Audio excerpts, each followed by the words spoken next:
So they're looking for this all-encompassing impact study that, I'm just gonna do the cop part. 4:30? Yeah. Oh, great. It is 4:30 PM, and this is the Capital Outlay Committee, December 23rd, 2025. If anyone from the public wishes to access the meeting, they can do so by calling the following conference line, 1-929-205-6099. The Zoom ID number is 826-7751-6679, and the password is all capital letters. It is CAPOUT, cap out. The Zoom chat will not be monitored. Participants who wish to speak must raise the hand icon until the chair asks them to unmute. And I see Mr. Roush on the right now. All items on the agenda are subject to deliberation and votes by the Capital Outlay Committee. Not all items listed may in fact be discussed, and other items not listed may also be brought up for discussion to the extent permitted by law. It's 4:31 p.m. The meeting has been called to order in open session. If anyone in the audience is recording or videotaping, please acknowledge such at this time. Mr. Chairman, Michael Roush with the Bourne Enterprise, and I am audio recording the meeting. Thank you, sir. Okay. Number one is take attendance. And we have Carol Lynch, Ron Everett, Wayne Sampson, Tom Joyce, and Bruce McNamee. Yes, sir. All right. In attendance. So we're going to discuss the funding scenarios presented by the town administrator, which you have sent to us in advance, and we have all received those, and we have reviewed that. Okay, great. So, pretty much, I'm gonna recommend that the Capital Outlay Committee authorize Wayne as the chair to send a report by the end of the year advancing both of these scenarios for the select board's consideration for FY27. So scenario one is pretty limited, and both scenario 1 and 2 maintain the 5% reserve for free cash. So we're meeting our policy, our local policy, and we're also within the DOR guidance. Scenario 1, I apologize, that should be 1.7 million. I forgot the M, so if you can just put the M there. So that scenario does a 1-year payback of $1.7 million to the Capital Stabilization Fund, and that's to maintain 3 years of debt service, or at least 3 years of debt service in that fund. And that's one of our policies, and that's the money that we took out in January to buy the land for the Southside Fire Station. So that, with those scenarios, with those variables in place, that leaves, I'm also making some other assumptions about other articles that would be funded from free cash, but those are relatively small amounts.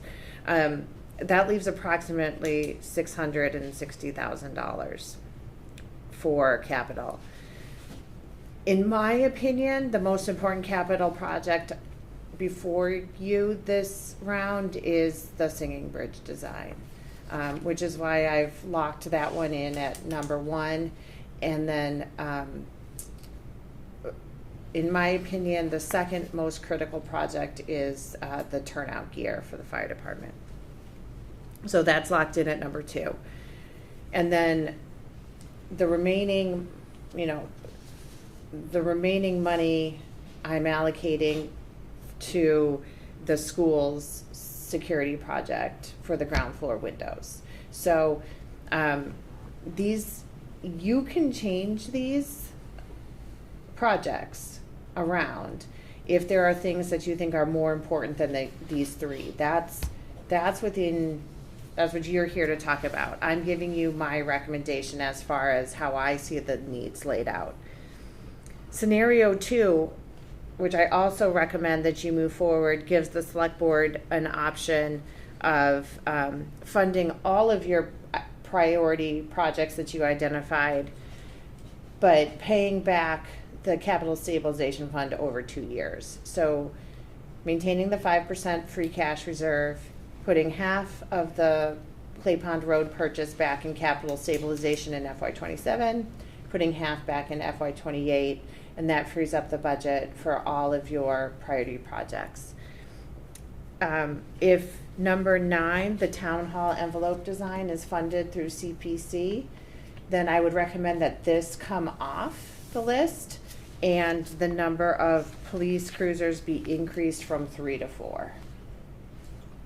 So right now, this cost on my memo are for 3 police vehicles being funded with free cash and the town hall envelope design being funded with free cash. So are the police vehicles funded through free cash, or is that a vote of the town meeting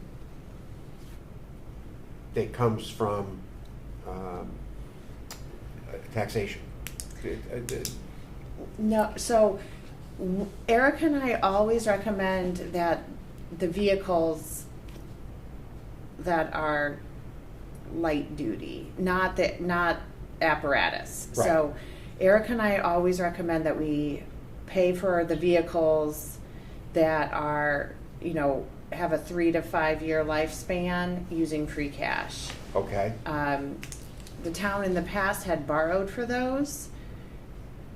It's not our recommendation to borrow for things that have such a short lifespan. So I think for years now, vehicles have been paid for consistently with free cash. Is that right? Nope, that's correct. And our financial policies recommend for borrowing, they have a useful life of greater than 5 years. Yeah. Okay. So we'll borrow for heavy vehicles, heavy equipment, and apparatus, Right. but we don't recommend borrowing for the light duty vehicles. I see the police chief here. Chief, could I just ask the chief a question? So, when you were here a couple weeks ago, you had indicated that there are 7 vehicles currently in the line for being commissioned. My only concern is that if those 7, and if you get 3 or 4, that's going to be 11. It's going to be almost your entire fleet of patrol vehicles. Do you have a plan in place to spread those out so that we don't get hit 3 years from now with having to replace a lot of vehicles with high?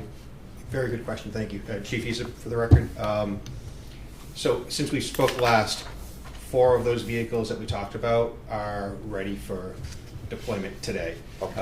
One of them is just waiting on training. It's a pickup truck, so it's a new vehicle to the fleet, so we're starting to put officers through training on that vehicle.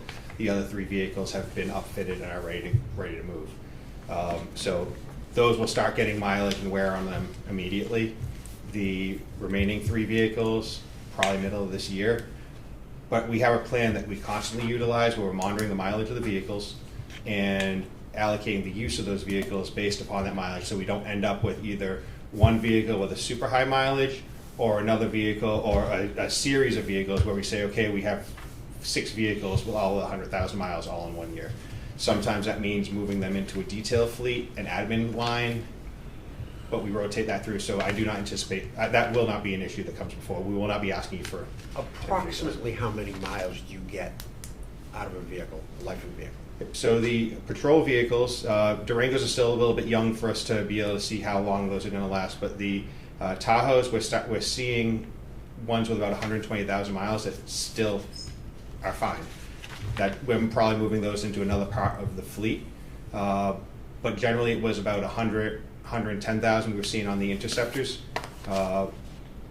Even with those though, we've noticed the newer versions of them we're running into more mechanical issues that were causing us to have them out of service significantly from like the 65,000 mile range on. I know that's not an exact answer for you, but it's kind of in flux, but we monitor that. We right now have 3 vehicles that are in various police shops for maintenance, which affects our fleet availability. So what is your plan going forward so that we don't get in a situation that 3 years from now, you've got 6 or 7 vehicles that need to be replaced? So in other words, you'll set some aside and run up some of the cars so that mileage is higher and We're not going to be setting them aside and not using them. It's just Right. assigning them into other uses in the department that may not have the high usage that patrol has, where they're constantly rotating through, or also just rotating the vehicles that are assigned patrol officers with a four officer assignment. Then 4 of our patrol vehicles are what. So it doesn't have to be the same 4 patrol vehicles that are going out each shift. Right. Okay, thank you. As long as you have a plan, so in 3 years, we're not gonna say, oh boy. Our general plan is for 5 vehicle per replacement, and the last couple of cycles we've been lower than that for budgetary purposes. But we will make do with that, and I do not anticipate coming to you and saying I need 6 vehicles. Great, thank you Thank very you. much. Yeah, so the question that I have is, so if we pause $850,000 back to the capital stabilization account and delay it and do it half and half each year, what impact does that have if I don't know how much the total is in the capital stabilization account, but what is that going to do to debt service and our ability to manage that debt service if this is for debt service? So we'll have slightly less than 3 years if we pay it back over 2 years, right? So, so our policy is that we attempt to maintain at least 3 years. So if we only pay back half in We'll be 27, we'll be a little bit short of that policy goal. We had a meeting earlier today, and you mentioned that you had gone, or had a meeting regarding the bond rating. Will this figure have anything to do with the bond rating, whether it's paid back in full or not? I mean, No. we don't really know how they make their decisions, but my guess is $850,000 isn't gonna make a difference. Okay. But I'll defer to Erica there. That's not wrong. I don't think $850,000 will make a difference in the overall financial position of the town. It could be better to split it because that'll keep it in our free cash or unassigned fund balance. Yeah, it and still that- counts to our benefit. If, they are looking toward, they do look that we have reserves, and they also do look that we have unassigned fund balance to offset things in the future if it comes arise. So I don't think it would be detrimental. Okay, thank you. It's really just a delay on paying ourselves back. Yes, we're Yeah. paying And- ourselves back. And dropping below our own policy to maintain Yep. X number of dollars based on what we feel comfortable with Yeah. as a town. That's right. Okay. But we made the very conscious decision Sure. to use the money I understand. because it was a critical need. Sure, understood. Okay. Any other questions? from the No, commission? So you're asking that we take separate votes to recommend both of these move forward? It's up to you how you want to structure the votes. The capital outlay has to make a recommendation by the end of the year on what you're recommending for FY '27. So if you essentially want to adopt my recommendation to you as it stands, you can do that and take that vote. If you want to change it around, you can make any votes you want. Okay. Now, just to make sure that we're all clear.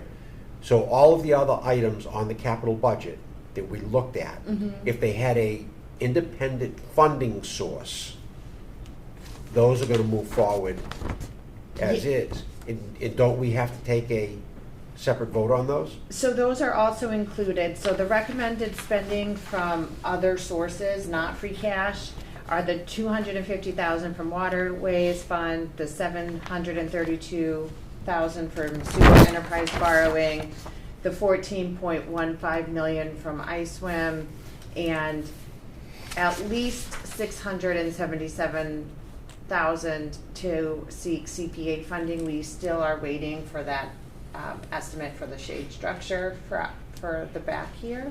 And CPA, the CPA committee will start reviewing projects in January. So will we meet again after they approve their applications, or do we vote this figure? You can meet again. I mean, most likely you may meet again before town meeting, and then we'll have the final numbers for inclusion in the voter handbook and those schedules. This is your preliminary vote for. Preliminary vote? Yeah. Okay. All right. What's the board's pleasure? Do you want to vote one or two, or do you want to forward both of them to the selectmen for consideration? I don't know, do I need to make a motion? I would make a motion to suggest moving scenario 2 and the recommendation capital funding from other sources of free cash, And not scenario 1. not scenario Right. 1. Okay, That would be my, that's your. that would be I'm my comfortable motion with to that. move that forward. You're comfortable? Yes, sir. Comfortable. Okay. I have a motion by Ron Everett, second by Tom Joyce. Any discussion? I'll just tell you that from my perspective, based on the 2 meetings that I've had and my knowledge of budgets and things and moving forward and the survival of businesses, and I would transfer that knowledge to towns, I'm concerned about not funding some of these other important things. Right. Police cars, I'm just concerned that if we don't do that, we're digging ourselves a hole, we're gonna be behind the 8 ball. The school safety and security project is critically important right now. The record management system is important, the fire department car, GIS mapping. I mean, I think all of these things are important. And if we can do that without putting great risk by slowing our repayment of the capital stabilization account, it makes good sense to me. And all 3 of the top items are important, but I think we would be doing a disservice to the town if we didn't find a way to fund some of these other things that are important to the livelihood and the good of the town. Okay, we have a motion and a second. We'll take a roll call vote. Bruce McNamee? Scenario 2, forward. So that's yes? Yes, sir. Yes. Tom? Yes. Ron? Yes? Carol? Yes, scenario 2. Carol Lynch, and I'm a yes as well.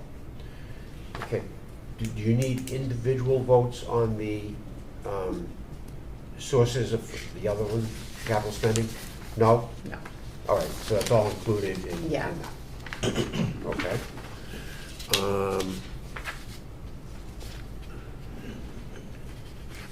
Select board. Now, Kim sent me 2 prior meetings which are not listed on the agenda, so We wait. hold on the, yeah, We'll hold on those until the next one, Yep, and that way they'll be listed on the agenda. yep. Okay. Anything else to come before the committee? No? Do we have a motion to adjourn? By Bruce, Second? second by Ron Everett. We have to take a roll call vote. Carol? Yes. Ron? Yes. I'm a yes. Tom? Yes. Bruce? Yes, sir. Unanimous. Thank you very much, and have a good holiday, everybody. Happy holidays.